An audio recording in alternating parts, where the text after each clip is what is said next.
Hoje mais uma história inusitada aqui dentro das viagens de bicicleta que eu já fiz pelo mundo. E hoje eu vou contar uma história que aconteceu na última viagem que eu fiz pelo México em 2018. Quase um mês, 2 meses depois que essa viagem aconteceu, eu vi uma notícia e que eu descobri que uma decisão feita nessa viagem poderia ter colocado a minha vida em risco.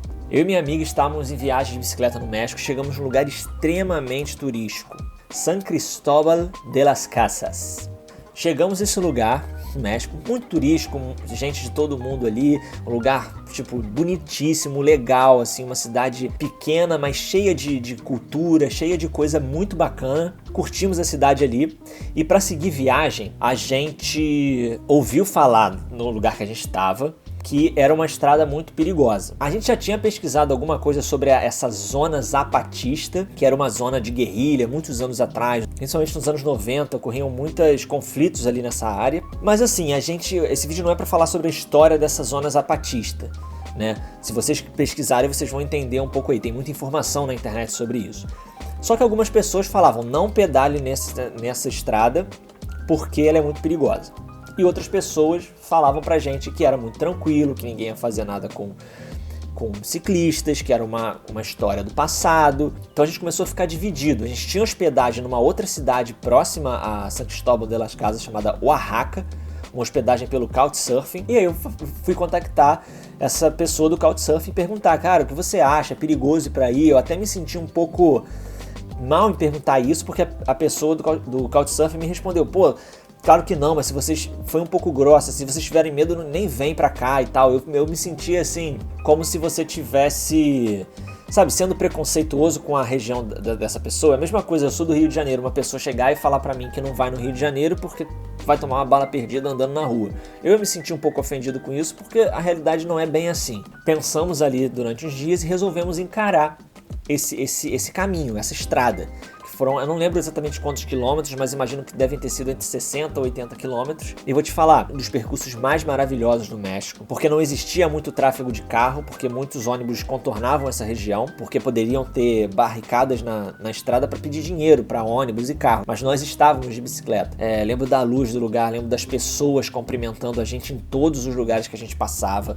E pedalamos um pouco tensos, mas passamos a região, chegamos nessa cidade e fomos extremamente bem recebidos pela pessoa do Couchsurfing e falamos, cara, foi a melhor decisão de todas ter arriscado passar por isso aqui, porque foi super maneiro, foi uma experiência diferente na estrada, uma estrada calma, as pessoas mais amáveis, uma natureza bonita nesse lugar.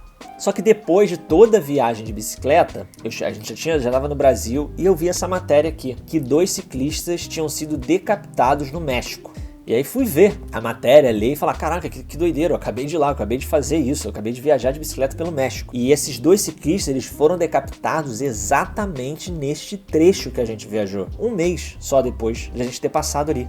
E cara, na hora que eu vi essa matéria, minha cabeça começou, a entrar não em parafuso, mas comecei a refletir muito sobre a vida, sobre as decisões, sobre, sabe, um monte de coisa e pensar que poderia ter sido eu ali. Eu não sei qual o motivo, ninguém sabe na matéria até hoje qual o motivo que fez essas pessoas serem assassinadas, se eles viram alguma coisa, se eles se meteram em um lugar que não deviam, se eles foram imprudentes, mas não existe imprudência que você faça que eu acho que você mereça ser morto numa viagem de bicicleta ou decapitado. Pensei muito e depois refletindo, eu acho que foi tomada a decisão errada de ter encarado essa estrada, por mais legal que tivesse sido. Porque se você tem pessoas falando pra você não ir e outras pessoas falando pra você ir, se você já tem a dúvida de ir ou não nesse caminho, a minha sugestão depois de ter pensado bastante, refletido depois dessa notícia é que a gente não deveria ter ido, pegado esse caminho de bicicleta, deveria ter feito outro caminho mais seguro, porque eu acho que não vale a pena, sabe, pela dúvida, pelo sim, pelo não, eu acho que não vale a pena arriscar. Além dos aprendizados que você tem na estrada, durante a viagem de bicicleta, depois da viagem também rolam essas coisas loucas da vida que fazem você pensar muito em muita coisa. Então, hoje foi essa a ideia do vídeo, ter compartilhado um pouco dessa história super diferente que aconteceu e graças a Deus não aconteceu nada com a gente no México, a viagem foi maravilhosa, eu não consegui ver um país extremamente perigoso por onde a gente rodou e fomos também em lugares mais carentes, né, parecidos com as favelas brasileiras. Entramos nesses lugares para filmar os projetos conectados com desenvolvimento sustentável, mas a gente não viu nada desse perigo dessa forma assim. É mais uma história de viagem. Continuem acompanhando o canal, se inscrevam, que muita coisa legal tá vindo por aí.